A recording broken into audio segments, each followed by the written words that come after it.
20 अप्रैल 1889 Austria के एक छोटे से शहर ब्राउनाउ एमिन में एक बच्चे का जन्म हुआ। उसका नाम था एडोल्फ हिटलर। उस समय किसी ने नहीं सोचा था कि यह साधारण सा दिखने वाला बच्चा आगे चलकर दुनिया के इतिहास का एक बेहद विवादित और प्रभावशाली नेता बनेगा। हिटलर का बचपन सख्त अनुशासन में बीता। उसके पिता एलोइस हिटलर एक सख्त स्वभाव के व्यक्ति थे, जबकि उसकी मां क्लारा हिटलर उसे बहुत प्यार करती थी। बचपन से ही हिटलर को पढ़ाई में ज्यादा रुचि नहीं थी, लेकिन उसे कला और पेंटिंग में गहरी दिलचस्पी थी।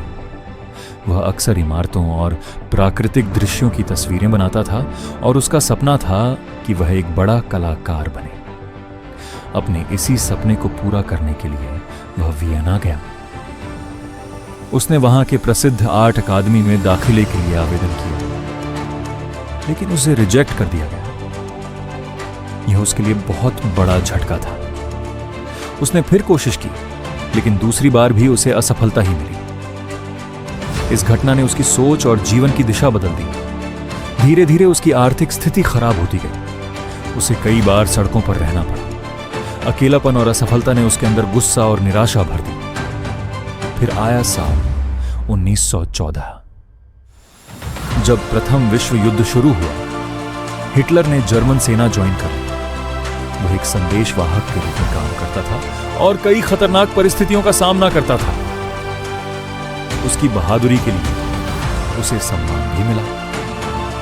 लेकिन 1918 में जब जर्मनी हार गया तो यह उसके लिए बहुत बड़ा सदमा था। उसने इस हार को स्वीकार नहीं किया और उसके अंदर बदले की भावना पैदा हो गई। युद्ध के बाद जर्मनी की हालत बहुत खराब हो गई थी। बेरोजगारी, गरीबी और लोगों में गुस्सा था। इसी माहौल में हिटलर ने राजनीति में कदम रखा।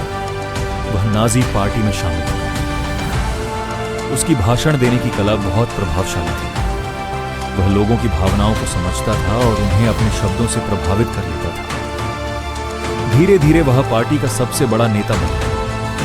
1933 में हिटलर जर्मनी का चांसलर बना और इसके बाद उसने धीरे धीरे पूरी सत्ता अपने हाथ में ले ली।